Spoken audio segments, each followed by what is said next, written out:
100.000 saat ini berbeda nilainya dengan 100.000 di 10 tahun yang lalu. Mengapa ya kenaikan harga-harga ini bisa naik secara bersamaan? Apakah para penjual kompak untuk menaikkan harga barang dan jasa secara bersamaan? Kenaikan harga-harga barang dan jasa itu dikarenakan inflasi. Kalian pasti sering mendengar bukan kata inflasi di televisi, kabar berita, hingga media sosial. Namun, apa itu inflasi? Inflasi adalah kenaikan harga barang dan jasa secara umum dan terus-menerus pada jangka waktu tertentu. Jika kenaikan harga itu terjadi pada satu atau dua barang saja, maka tidak bisa dikatakan inflasi. Dikatakan inflasi apabila kenaikan itu terus meluas dan mengakibatkan kenaikan pada barang yang lainnya. Lantas, apa penyebab dari inflasi? Faktor yang dapat menyebabkan atau memicu terjadinya inflasi ada bermacam-macam, baik dari pengaruh eksternal dan internal. Bagaimana contoh dari pengaruh faktor eksternal pada inflasi? Contoh pengaruh faktor eksternal adalah ekonomi global yang dapat memberi pengaruh pada ekonomi domestik. Ekonomi global sendiri merujuk pada sistem ekonomi yang melibatkan ketergantungan dan interaksi antara berbagai negara di seluruh dunia. Sedangkan ekonomi domestik mengarah pada ekonomi dalam negeri. Misalnya seperti penguatan mata uang negara maju yang mempengaruhi pelemahan nilai mata uang negara-negara berkembang seperti Indonesia. Hal tersebut bisa mempengaruhi tingginya biaya impor dan mengakibatkan meningkatnya biaya produksi dalam negeri.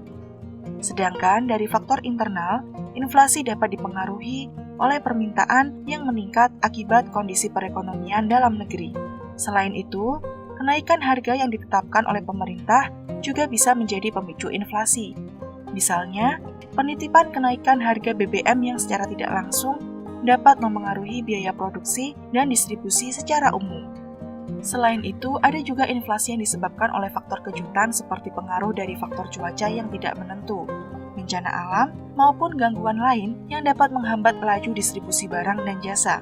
Hal ini biasanya terjadi kepada barang-barang yang memiliki kerentanan yang tinggi seperti bahan pangan. Nah, hal-hal itu adalah beberapa faktor yang dapat memicu inflasi dari sisi penawaran. Sementara itu, dari sisi permintaan, faktor-faktornya disebabkan oleh tekanan atau meningkatnya barang dan jasa.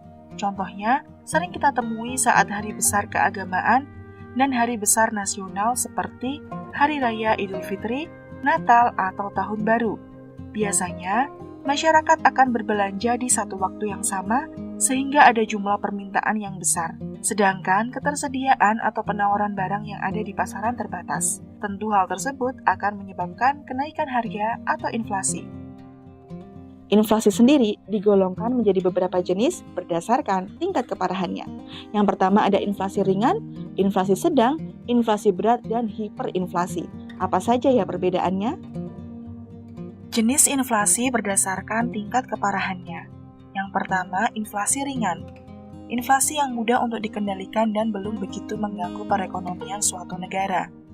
Terjadi kenaikan harga barang atau jasa secara umum, yaitu di bawah 10% per tahun dan dapat dikendalikan. Yang kedua, inflasi sedang. Inflasi yang dapat menurunkan tingkat kesejahteraan masyarakat berpenghasilan tetap, namun belum membahayakan aktivitas perekonomian suatu negara. Inflasi ini berada di kisaran 10% sampai 30% per tahun. Yang ketiga, inflasi berat. Inflasi berat adalah kondisi kenaikan harga barang secara umum yang mengakibatkan perekonomian suatu negara menjadi kacau. Saat memasuki kondisi inflasi negara, masyarakat akan cenderung menyimpan barang dan menolak menabung dalam bentuk uang karena bunganya yang rendah. Besaran kenaikan harga barang yang termasuk dalam inflasi berat bisa mencapai 100% per tahunnya. 4. Hiperinflasi. Inflasi sangat berat. Inflasi yang telah mengacaukan perekonomian suatu negara dan sangat sulit untuk dikendalikan meskipun dilakukan kebijakan moneter dan fiskal. Inflasi ini berada di kisaran 100% ke atas per tahun. Dampak inflasi. Inflasi sendiri memiliki dampak pada kehidupan masyarakat. Berikut ini adalah beberapa dampak inflasi.